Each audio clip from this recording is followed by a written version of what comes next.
Hello student, आपके JSC sir CBSE board का third chapter 10th class का metal and non metal लेके आए हैं।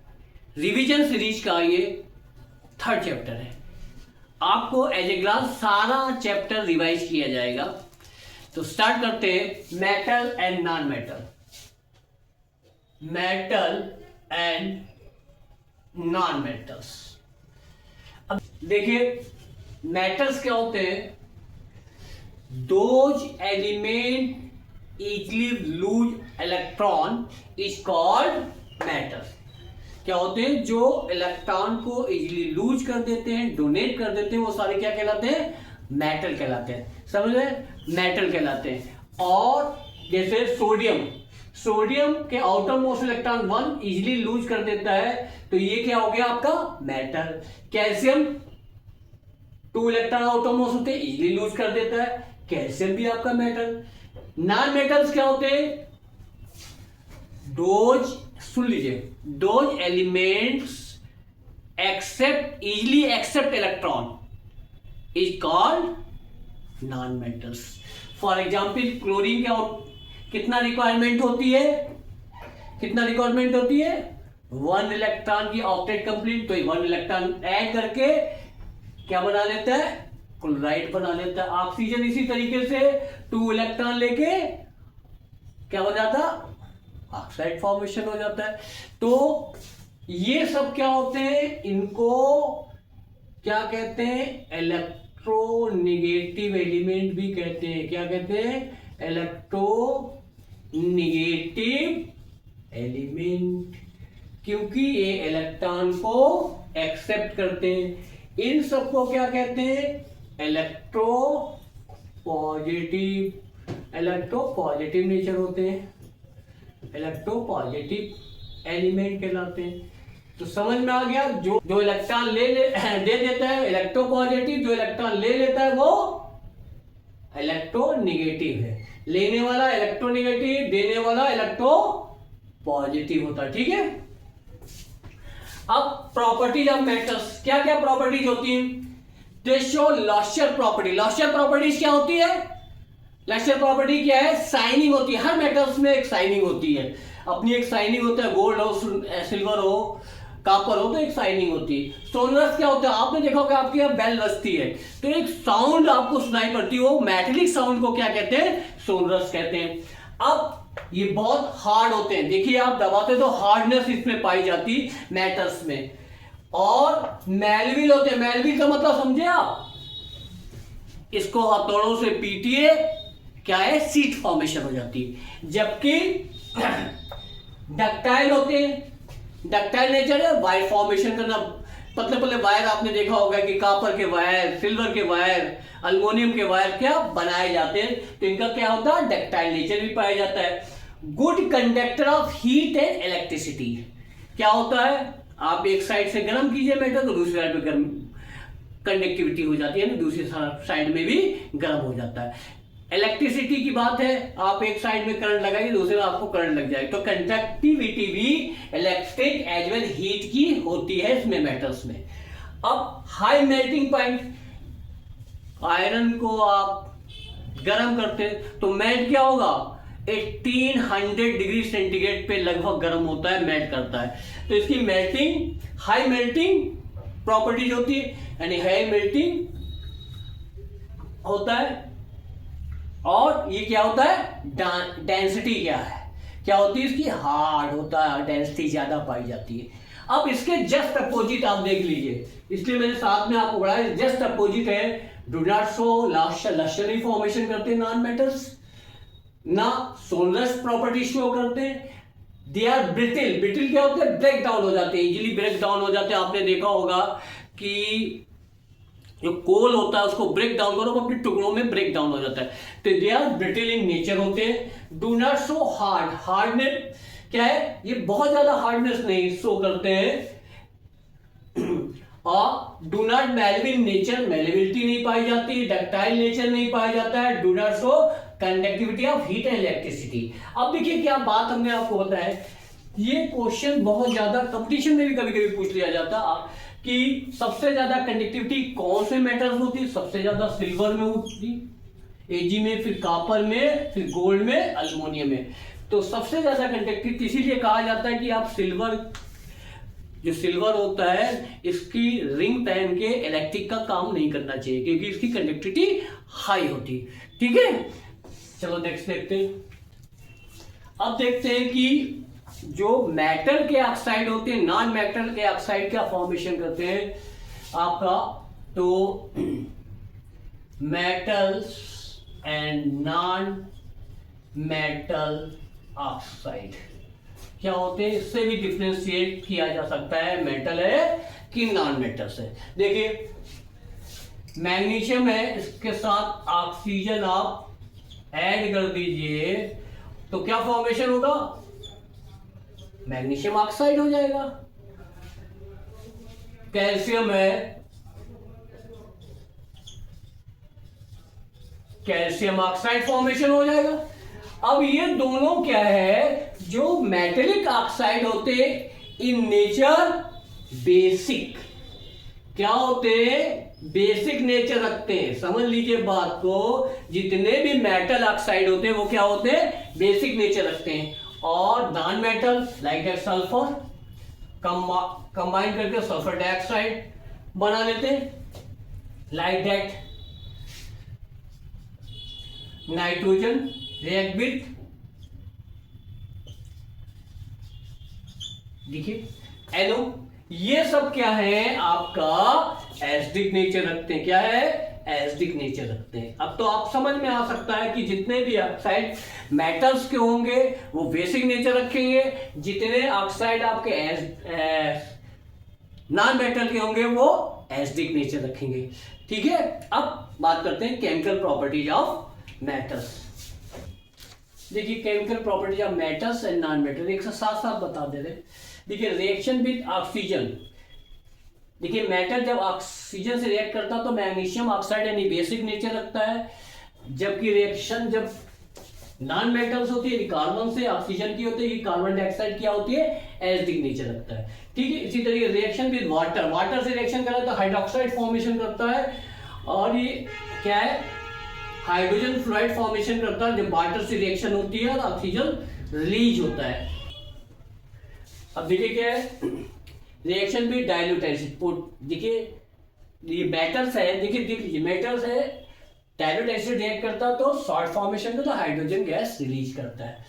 और reaction with chlorine, metal chlorine से रिएक्ट करता है, NaCl एंड ये सॉल्ट फॉर्मेशन हो गया। और reaction with chlorine non metals के साथ क्या? Acid formation, HCl, hydrogen react with chlorine to form acid, nitrogen react with hydrogen to form ammonia gas. ठीक है, ये एक साथ हमने आपको कंपेयर करके केमिकल प्रॉपर्टी बता दी। देखिए ये एक्टिविटी सीरीज हमने आपके सामने बना दी है। देखिए ऊपर से नीचे जाने पर रिएक्टिविटी कम होती है, यानी पोटेशियम सबसे ज्यादा रिएक्टिव है इस रिएक्टिविटी सीरीज का। सपोज दैट सोडियम और पोटेशियम है किसी रिएक्शन में, तो पोटेशियम क्या है? सोडियम को रिमूव कर देता है, क्या है? डिस्प्लेस कर देगा, क्योंकि आपने फर्स्ट चैप्टर में डिस्प्लेसमेंट रिएक्शन पढ़ी है। सोडियम और पोटेशियम दोनों एक साथ आ जाएं तो रिमूवल किसका होगा? सोडियम का होगा। तो ये ज्यादा रिएक्टिव है कंपेयर टू सोडियम। ऐसे कैल्शियम से रिएक्टिव ज्यादा सोडियम है, तो रिएक्टिविटी ऊपर से नीचे क्या कर रही है? डिक्रीज कर रही है। क्या कर रही है? डिक्रीजिंग ऑर्डर है। ये क्या है आपका? Decreasing order, top to bottom जा रहे हैं। सबसे ज्यादा रिएक्टिव पोटेशियम, उसके बाद sodium, calcium, magnesium, aluminium, zinc, iron, nickel, tin, lead, hydrogen. अब देखिए क्या है, ये ऊपर जितने भी रखे हुए हैं, सपोज दैट आपको पढ़ा है, ये है ऊपर जिंक रखा हुआ है और H2SO4 से रिएक्शन कराते हो, हाइड्रोजन को जिंक क्या कर देता है? डिस्प्लेस कर देता है। देखा आपने, देखा कि हाइड्रोजन रिलीज होता है। इसका रीजन है कि जितने ज्यादा रिएक्टिव होंगे वो दूसरे वाले, ये इससे ज्यादा हाइड्रोजन से ज्यादा रिएक्टिव है, इसलिए हाइड्रोजन को ये क्या करता है? डिस्प्लेस कर देता है। ऊपर वाले नीचे वाले को डिस्प्लेस कर देंगे क्योंकि इसकी रिएक्टिविटी ज्यादा है। अब क्या है, जब सल्फ्यूरिक एसिड या कोई एसिड कॉपर से रिएक्ट होगा, मरकरी से रिएक्ट होगा, सिल्वर से गोल्ड प्लेट, ये क्या करेगा, हाइड्रोजन को रिप्लेस नहीं कर सकते क्योंकि इसकी रिएक्टिविटी हाइड्रोजन से कम है। समझ में आ गई बात? तो ऊपर से नीचे जाने पर रिएक्टिविटी डिक्रीज हो रही है। ओके, अब देखिए बात करते हैं केमिकल बॉन्डिंग की। केमिकल बॉन्डिंग, केमिकल बॉन्डिंग क्या है? आपके सिलेबस में 2 टाइप से है केमिकल बॉन्डिंग है, इलेक्ट्रोवैलेंट है और कोवैलेंट है। बॉन्डिंग क्या होती है? Atom combine each other to form bond is called chemical bonding. Atoms या मेटल्स या नॉन मेटल आपस में कंबाइन करके एक बॉन्ड फॉर्मेशन करते हैं और उनको क्या कहते हैं? Chemical bond. These are 2 types. देखिए क्या है, 2 टाइप्स होते हैं। क्या एक होता है आपका इलेक्ट्रोवैलेंट बॉन्ड, इसको दूसरे नाम से क्या कहते हैं? Ionic bond. ठीक है, क्या होता है इसमें एक आउटर मोस्ट इलेक्ट्रॉन की क्या होता है? ट्रांसफर होता है। जैसे 281 287 तो कंप्लीटली ट्रांसफर होते हैं आउटर मोस्ट इलेक्ट्रॉन टू, और ये लास्ट आउटर मोस्ट इलेक्ट्रॉन ये वाला क्या होता है? ट्रांसफर होके क्या फॉर्मेशन कर लेता है? पॉजिटिव चार्ज, और एक इलेक्ट्रॉन लेके क्या बनाता है? Negative charge. अब इन दोनों के बीच में जो बॉन्डिंग होती है वो क्या कहलाती है? Ionic bonding. क्या कहलाती है? Ionic bonding. आयन के तो complete transfer of atom to form positive and negative charge particle, a bond form is called ionic bond. क्या होता है? ये आउटर मोस्ट इलेक्ट्रॉन को लूज कर देते हैं, डोनेट कर देते हैं, दूसरा एक्सेप्ट कर लेता है। जो डोनेट करता है वो पॉजिटिव चार्ज एक्वायर करता है, जो एक्सेप्ट करता है वो नेगेटिव चार्ज। नेगेटिव और पॉजिटिव के बीच में बॉन्ड फॉर्मेशन होता है, उसको क्या कहते हैं? Ionic bond. इसीलिए आयन के बिटवीन बॉन्ड फॉर्मेशन वाले को आयनिक बॉन्ड कहते हैं। ठीक है, फॉर एग्जाम्पल NaCl फॉर्मेशन होता है वो आयनिक बॉन्ड के फॉर्मेशन होता है। अब इसमें क्या कंडीशन क्या होती है समझ लीजिए, आपसे पूछा जा सकता है क्या कंडीशन होती है। फर्स्ट कंडीशन ये होती है, जब भी मेटल और नॉन मेटल कंबाइन करेंगे तो क्या बनेगा? आयनिक बॉन्ड बनेगा। क्या बनेगा? आयनिक बॉन्ड बनेगा। दूसरी बात और देख लीजिए, आउटर मोस्ट इलेक्ट्रॉन 1 है, किसी 2 है, 3 है। मेटल्स में आउटर मोस्ट इलेक्ट्रॉन 1 होता है, 2 होता है, 3 होता है, और 6 है एंड 7th है। इनके बीच में जब कॉम्बिनेशन होगा तब भी क्या होगा? Ionic bond. जिसके आउटर मोस्ट इलेक्ट्रॉन 6 हो 7 हो, उन दोनों के बीच बनने वाले बॉन्ड क्या होते हैं? आयनिक बॉन्ड होते हैं। क्लियर हो गए? अब बात करते हैं आपका कोवैलेंट बॉन्ड। कोवैलेंट बॉन्ड, को मीन्स होता है शेयर करना, शेयरिंग करना। जब एलिमेंट के बिटवीन म्यूचुअल शेयरिंग होती है इलेक्ट्रॉनों की, तब वो क्या बनाते हैं? कोवैलेंट बॉन्ड बनाते हैं। फॉर एग्जांपल देखिए, हाइड्रोजन 1 इलेक्ट्रॉन आपस में शेयर कर रहा है, ये इसका भी शेयर कर रहा है, ये तो क्या फॉर्मेशन होता है? H2 फॉर्मेशन हो गया। क्या हो गया? H2 फॉर्मेशन हो गया। इसी तरीके से कार्बन के आउटर मोस्ट इलेक्ट्रॉन कितने? 4, हाइड्रोजन का 1, हाइड्रोजन का 1, हाइड्रोजन का 1, हाइड्रोजन। अब इसमें ये शेयरिंग कर रहे हैं, ये शेयरिंग कर रहे हैं, तो क्या फॉर्मेशन हो जाता है आपका? मीथेन। तो म्यूचुअल शेयरिंग होती है बिटवीन एलिमेंट, तो फॉर्म करता है कोवैलेंट बॉन्ड। ये भी कोवैलेंट बॉन्ड, ये भी कोवैलेंट। कोवैलेंट बॉन्ड जनरली क्या होते हैं? उसमें ऑर्गेनिक कंपाउंड में प्रेजेंट होते हैं, और मोस्टली इलेक्ट्रोवैलेंट क्या होते हैं? इनऑर्गेनिक कंपाउंड में होते हैं। ठीक है, अब इन सब की प्रॉपर्टीज की बात कर लेते हैं। सबसे पहले प्रॉपर्टी आपकी आयनिक बॉन्ड की बात कर लेते हैं। आयनिक बॉन्ड की फर्स्ट प्रॉपर्टीज क्या है? नेचर में क्या होते हैं, सॉलिड होते हैं। ये क्या होते हैं, नेचर में इनसे बने हुए कंपाउंड, इलेक्ट्रोवैलेंट कंपाउंड क्या होते हैं, क्या होते हैं, सॉलिड होते हैं। दूसरा क्या प्रॉपर्टी होती है, मेल्टिंग एंड बॉइलिंग पॉइंट इनका हाई होता है। तीसरी क्या प्रॉपर्टी होती है आपकी, ये डिजॉल्व हो जाते हैं वाटर में, ये डिजॉल्व वाटर यानी पोलर में डिजॉल्व हो जाते हैं, पोलर सॉल्वेंट में ये डिजॉल्व हो जाते हैं। और क्या प्रॉपर्टीज होती है, दे गिव्स कंडक्टिविटी, ये क्या करते हैं, कंडक्टिविटी शो करते हैं। ये कंपाउंड, किसके कंपाउंड, इलेक्ट्रोवैलेंट कंपाउंड क्या कंडक्टिविटी शो करते हैं, मॉल्टेन स्टेट। मॉल्टेन का मतलब होता है या तो पानी में डिप कर दीजिए, निकाल दीजिए मॉल्टेन, या सोल्यूशन स्टेट। सोल्यूशन स्टेट में क्या है, कंडक्टिविटी शो करते हैं। ठीक है, अब इसमें क्या है, ये क्या होते हैं आपका, गैस भी हो सकती है, लिक्विड भी हो सकते हैं और सॉलिड भी होते हैं। ये कंपाउंड में क्या हो सकते हैं, मेल्टिंग एंड बॉइलिंग पॉइंट लो होता है, क्या होता है, लो होता है। वाटर में not dissolve in water, water में डिजॉल्व नहीं होते, नॉट डिजॉल्व क्योंकि पोलर सॉल्वेंट होते। और they do not conduct electricity, electricity conduct नहीं करते। ठीक है, दोनों की प्रॉपर्टी समझ में आ गई। देखिए मिनरल्स एंड ओर्स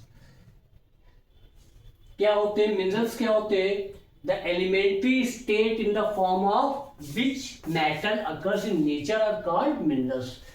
ये एलिमेंट्री स्टेज होती है मेटल्स की, उसको क्या कहते हैं, मिनरल्स होते हैं। जैसे सिल्वर है, कॉपर है, ये मिनरल्स के फॉर्म में मिलते हैं तो उनको क्या कहते हैं, एलिमेंट्री स्टेट के फॉर्म में मिलते हैं, ठीक है, स्टार्टिंग के, तो उनको क्या कहते हैं, मिनरल्स कहते हैं। ओर्स क्या होते हैं, the mineral from which metal can be extract, जहां से मेटल को, जैसे मिनरल से मेटल को एक्सट्रैक्ट किया जाता है तो वो प्रॉपर्टीज क्या कहती, इकोनॉमिकली कॉल्ड एंड ओर्स। यानी कि जो गोल्ड है इकोनॉमिकली बहुत इंपॉर्टेंट है, तो इस टाइप के जितने भी मेटल को एक्सट्रैक्ट किया जाता है फ्रॉम मिनरल, वो क्या कहलाते हैं आपके ओर्स। एक एक मार्क्स का ये क्वेश्चंस आ सकते हैं। What is the mineral, what is the gang, क्या होता है। अब मिट्टी भी मिक्स हो, सैंड भी मिक्स हो और रॉक भी मिक्स हो, उनके साथ जब मिनरल्स होते हैं इम्प्योरिटीज के फॉर्म में, तो उसको क्या कहते हैं, गैंग या मैट्रिक। द दीज अर्थी, Sandy and Rocky impurities associated with minerals is called gang और मैट्रिक्स। ठीक है, मेटलर्जी क्या होती है, मेटलर्जी क्या होती है, जब आप मेटल्स को मिनरल्स से एक्सट्रैक्ट करते हैं, जो एक्सट्रैक्शन प्रोसेस होता है उसको क्या कहते हैं, मेटलर्जी। यानी मेटल्स को मिनरल या ओर से निकालने की जो प्रोसेस होता है उसको क्या कहते हैं, मेटलर्जी। क्या कहते हैं, the various step involve in the extraction of metal from its ore followed by refining, इसको प्योर किया जाता, रिफाइन किया जाता, और मेटल इज कॉल्ड मेटल। यानी कि ओर एक्सट्रैक्ट किया जाता है मेटल्स ओर से, और इसको रिफाइन करने के प्रोसेस, दोनों प्रोसेस को मिला के क्या कहते हैं, इसको मेटलर्जी। एक मार्क्स का, 1 मार्क्स का आना जरूरी हो सकता, आ जाएगा, तो इंपॉर्टेंट है। देखिए ओर्स होते हैं, ओर्स वही आपको अभी बता चुके हैं, अर्थ में मिलने वाले ओर्स होते हैं। उनका क्या करते हैं, कंसंट्रेशन किया जाता है, यानी कि जैसे ऑक्साइड के फॉर्म में, किसी के सल्फाइड के फॉर्म में होते हैं, उनको कंसंट्रेट करने का क्या प्रोसेस होता है। अब 3 टाइप के मेटल्स आपको एक्सट्रैक्ट करना पड़ते हैं। एक होता है मेटल व हाई रिएक्टिविटी, कुछ ऐसे होते हैं जो कि क्या होते हैं, हाई रिएक्टिविटी वाले, तो उनके साथ क्या एक्सट्रैक्शन करने का क्या प्रोसेस होता है, जैसे potassium, sodium, calcium, magnesium, aluminium, ये क्या करते हैं, इनका इलेक्ट्रोलिसिस कराया जाता है। इलेक्ट्रोलिसिस प्रोसेस क्या होता है, ओर्स डाल दिया जाता है और इलेक्ट्रिसिटी पास की जाती, एक एनोड और कैथोड में एक इम्प्योर होता है, एक प्योर होता है, उससे क्या होता है, क्या है, इलेक्ट्रोलिसिस करने पे अलग हो जाते हैं। और प्योर मेटल फॉर्मेशन हो जाते हैं। अब कुछ मेटल्स होते हैं जो मीडियम रिएक्टिविटी रखते हैं, जैसे जिंक है, आयरन, लेड, कॉपर। इनको भी 3 टाइप से होते हैं, ऑक्साइड और होते हैं, कार्बोनेट के फॉर्म में मिलते हैं और सल्फाइड के फॉर्म में। जो ऑक्साइड होते हैं तो उनका रिडक्शन कराते हैं आप मेटल्स, क्या करते हैं, पहले रिडक्शन करा के कार्बन के थ्रू या किसी और मेटल के थ्रू इसको रिडक्शन कराते हैं और रिफाइन कर लेते हैं। अब आपका कार्बोनेट की बात है, कार्बोनेट और होते हैं, इनका कैल्सिनेशन कराते हैं। अब कैल्सिनेशन क्या होता है पूछा जाता है, कैल्सिनेशन क्या होता है? कैल्सिनेशन क्या होता है? हीटअप करते हैं इसको, क्या करते हैं, विदाउट हीटअप करते हैं विदाउट एयर की अब्सेंस में हीटअप करने के प्रोसेस को पूछा जाता है। कैल्सिनेशन करते हैं तो आपका क्या बनता है, जब कैल्सिनेशन करने के बाद ऑक्साइड मेटल मिलते हैं, फिर वही ऑक्साइड मेटल मिलते ही जैसे रिडक्शन करा देते हैं, जैसे इसमें कराया गया था, और रिफाइन कर देते हैं। तो कार्बोनेट और उसका ऐसा करते हैं, जैसे जिंक कार्बन है, आयरन कार्बन, लेड कार्बन के फॉर्म में मिलेंगे तो इनका करते हैं। अब सल्फाइड के फॉर्म में कोई मिला, लेड सल्फाइड के फॉर्म में कोई मिल गया तो क्या करते हैं, उसका रोस्टिंग करते हैं। रोस्टिंग प्रोसेस क्या होता है? रोस्टिंग प्रोसेस में क्या होता है, अब देखिए कैल्सिनेशन है, हीट कर रहे हैं विदाउट एयर, ऑक्सीजन की अब्सेंस में, और ये क्या करते हैं, ऑक्सीजन की प्रेजेंस में हीटिंग को क्या कहते हैं, रोस्टिंग। जैसे रोस्टेड चिकन विकन आता ना, तो क्या होता है, एयर की प्रेजेंस में उसको हीटअप किया जाता, तो रोस्टिंग प्रोसेस कहलाता। ऑक्साइड मेटल, वही ऑक्साइड मेटल बन जाता और रिडक्शन करा के रिफाइन करते हैं। अब थर्ड वन टाइप है तो लो रिएक्टिविटी होती, बहुत कम रिएक्टिविटी होती है उनको, जैसे सल्फाइड होगा तो फिर वो रोस्टिंग कराते हैं उसका, फिर मेटल मिलता है उसको फिर रिफाइन करते हैं। ये मेटलर्जी का प्रोसेस है। इंपॉर्टेंट इसमें क्वेश्चन कैल्सिनेशन पूछा जा सकता है, रोस्टिंग पूछा जा सकता है, इलेक्ट्रोलिसिस पूछा जा सकता है, किन एलिमेंट का होगा, ये सारे चार्ट के थ्रू आपको आता है। अब देखिए क्रोजन क्या होता है, कोरेजन क्या होता है, जैसे आयरन हुआ, कोई और एलिमेंट्स होते हैं, क्या होते हैं, उनमें जंग लग जाती है, डिके हो जाते हैं, जैसे एसिड वैसिड डाल के भी डिके हो जाते हैं, तो उस प्रोसेस को कोरेजन्स कहते हैं। जैसे एसिड इन नेचर क्या होता है, कोरेड नेचर होता है। उसी तरीके the process of slowly eating up the matter, यानी धीमे धीमे मैटर क्या हो जाता है, खत्म हो जाता है, by the action of atmospheric gas moisture is called corrosion, like that iron. Iron में क्या होता है, आयरन पड़ा रहता है कई सालों तक, एटमॉस्फेरिक प्रेशर, एटमॉस्फेरिक मॉइस्चर आ जाता है, गैस आ जाती है, ऑक्सीजन आ जाती है, वाटर आ जाता है, तो क्या करता है, वो कोरेड हो जाता है। तो ये प्रोसेस क्या कहलाता है, कोरेजन। तो rusting of iron is the example. अब प्रिवेंटिंग ऑफ रस्टिंग, रस्ट को कैसे प्रिवेंट किया जाता है, तो क्या होता है, आयरन के ऊपर आपने देखा पेंटिंग कर दी जाती, पेंटिंग कर देते कोरेजन नहीं होगा। ग्रीसिंग एंड ऑयलिंग कर दीजिए, इसके ऊपर ग्रीसिंग कर दीजिए, ऑयलिंग कर दीजिए, तब भी आपका क्या होता है, रस्टिंग प्रोसेस नहीं। गैल्वेनाइजेशन कर देते, गैल्वेनाइजेशन पूछा जाता है, व्हाट इज द गैल्वेनाइजेशन, तो क्या होता है, process of coating on iron object, कोई भी आयरन ऑब्जेक्ट होता है with layer of zinc, zinc की उस पर लेयर चढ़ा दी जाती है, तो इस प्रोसेस को क्या कहते हैं, गैल्वेनाइजेशन करते हैं। या कोटिंग ऑफ टिन, क्रोमियम और निकल की उसके आयरन के ऊपर कोटिंग कर दी जाएगा, तो आपकी जितनी भी आपकी ग्रिल्स बन रही है आजकल, वो सब क्या है, निकल की उसमें कोटिंग, इसीलिए शाइनिंग ज्यादा होती है। तो ये प्रोसेस होते हैं प्रिवेंट करने के लिए। अब ये चैप्टर हमने आपका एज ए ग्लास रिवीजन के लिए दे दिया है, अब इसका रिवीजन करते रहिए। हमारे वीडियो को आप लाइक करें, शेयर करें और चैनल को सब्सक्राइब करते रहे। लगातार आपको अभी इंपॉर्टेंट क्वेश्चन भी कराने होंगे, ठीक है। Okay, thank you.